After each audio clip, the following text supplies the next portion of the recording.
The past, the present, the future. This is Friday Night's Fright. What the planet is listening to. Hello, this is Ian Austin of Friday Night Fright and ShudderMania fame, and we're back with more ShudderMania 2019 goodness. On yesterday's episode, I said I was going to be reviewing more David Cronenberg movies, but I've had a quick look on Shudder and I can't obviously see any, so I thought I can't bother. So I was looking through their collections and I found Giallo, I don't know how it's pronounced. And I was like, oh, why not, Ian? Why not review a genre which has been roundly described as something which you would not even slightly enjoy?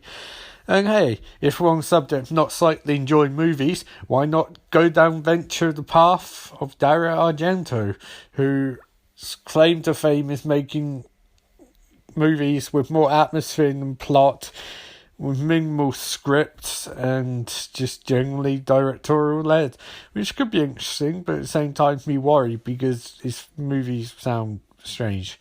So anyway, I figure it's a good starting point to move on down that path, down that rabbit hole, with a little movie called Phenomena. So I'll be reviewing that after a brief word from our sponsor. Hi, this is Ian Austin of Friday Night Fame. As you know, you've just listened to a bit where I did an introduction for this episode, and now you're listening to me review the movie in question, which is Phenomena. And it is a load of complete bollocks from start to finish. I knew there's a reason I didn't watch a lot of Dario Argento movies, if any, and it was for this exact reason, because my basic sum up for this movie is it was a load of bollocks. That does not mean that it was not entertaining, that it was not amusing, that it was not diverting, but the only word I can use in the whole of the English language to describe a Dario Argento movie is bollocks. And if you add suffix on there, load of old, there you have it, load of bollocks. It was a ludicrous movie which didn't make any sense, didn't try and make any sense. It was clearly a fever dream that Dario Argento had at some point and thought, hey, I'll make this into a movie, which is somewhat admirable, but on the other hand, it's not admirable because it's just a load of bollocks. Like, it does not make any sense. There's no sense to it. My leg hurts, which made more sense in this movie. Even though my leg hurting doesn't make any sense, it makes more sense in this movie. It's just one of those things where you watch it and you're like, can you connect these images? Can you connect these plot threads? Can you connect any of this? And you're like, you can't really. Like, for example, there's a monkey in this movie. This movie has a monkey. There is a loose reason for monkey being in this movie, but at the same time, that's an in-story reason. Out of story, Dario Argento thought, I need a monkey in this movie. I need a monkey, so when you get to further that, the monkey can learn how to use a knife and he can stab this woman in the face. That's why monkey's in the movie, because he thought that'd be a cool image. And it's an interesting image, it's a unique image, and it gives the movie an identity unto itself, but at the same time, what the fuck? Why would you ever conceive of a monkey slashing and stabbing a woman in the face? It's like he came up with that image and thought, I need to retroactively put this into the movie. So he made character so horrible that you'd think when she was that horrible and she met her end, that it had to be at the hands of a monkey with a switchblade. I mean, just logical thinking, surely. But that's the fundamental problem with moving, that stuff happens. It does happen, a fair bit happens, but it's just like, I suppose when they're describing this genre, they always call it operatic, and I suppose in some ways you can say it is operatic. It's very atmospheric, it's very style of substance, but then again, a lot of operas have style and substance. You know, operatic doesn't just mean shit happens and it's big and loud. No, there has to be a reason for it to happen. This movie falls in trap of there's no reason for any of this stuff happen. It's just a bunch of noise. I mean, it's got Jennifer Connelly in it, and she's actually known in this day and age. She's a great actress. Back then, Deer in Headlights. I think it's probably fair to say that she doesn't care for some of the movies she made. What's that one? Career Opportunities, something like that, where she's riding the mechanical bull and you see in her eyes that she's dying behind the eyes of having to do this shit, where it's sort of like, you're a woman, you have breasts, get on this mechanical bull and rock back and forth. That's your career. I mean, what woman wants to hear that that's as far as people think she can go, you know?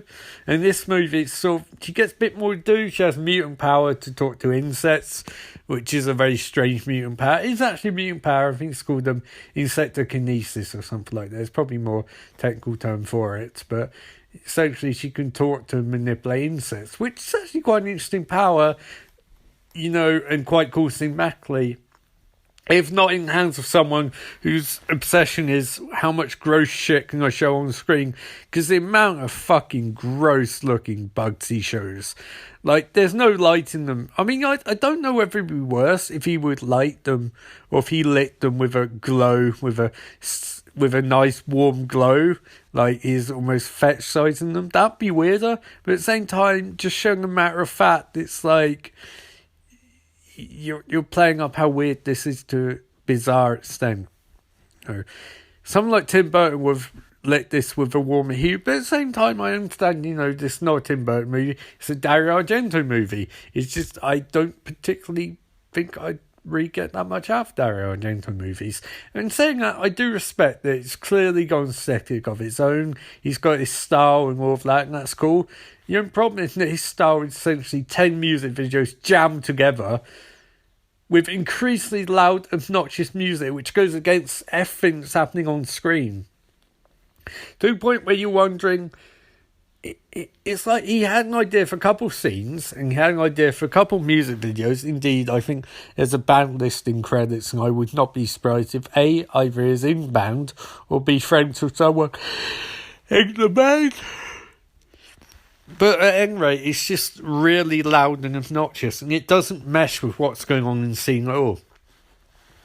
I find he also has lots of sequences with like other teenagers, and he tries to capture how teenagers act, and you just have to wonder, do they act differently in Italy? Because teenagers in this movie act like they're fucking aliens who've never seen or interacted with humans before. So that's odd. All other stuff. I mean, Monkey's the weird part. But generally, like, I don't know. I mean, I'd say I did enjoy it. I thought it was quite visceral, intense in parts, weird, abstract. There's lots of futuristic sci-fi twaddle bollocks. But, I mean, at least it's trying to do something. I don't really know that it's succeeding, but it's trying. And I do like watching horror movies which are from genres and subgenres I don't normally watch. I don't try and have a narrow perspective on horror. I think it can be anything to anyone, anytime. And this movie definitely is a movie. Although at times it feels like a music video, and other times it feels like a fucking monkey snuff movie. But anyway, that's Dario Argento's Phenomena, which I think I own on DVD, by the way, which really pisses me off, because I just watched it on Shudder, and if I paid like 16 quid for it on Blu-ray and then I watched it on Shudder, fuck me. You know, it's bad enough back in the day you had to buy movies like Teeth. Before Shudder and Netflix and that, if you want to see a movie like Teeth, you had to buy it online and pay 16 quid for that fucking movie, and watched it, and I was like, this is meant to be a comedy, right? Because I genuinely didn't know. But you live, you learn. You've got services like Shudder now, and in that regard, it's time to start wrapping up ShudderMania 2019. There's only a couple of days left, thank God. I cannot wait to go back to one podcast a week, maybe two every once in a while, because I miss it. I do miss it. You can do bigger episodes. These episodes are good, but they're not super length. They're very short and very matter of fact, because I don't have much time to do them. If you want to do one a month, you sort of have to improvise a fair bit. But I have enjoyed doing ShudderMania. I'll say more when I do a final episode, which goes out, I think, Friday 31st of March, of May. I'm not going to continue to do 31st March, but yeah, that'll come later. Tomorrow's movie, I don't know. I don't really know what's on Shudder.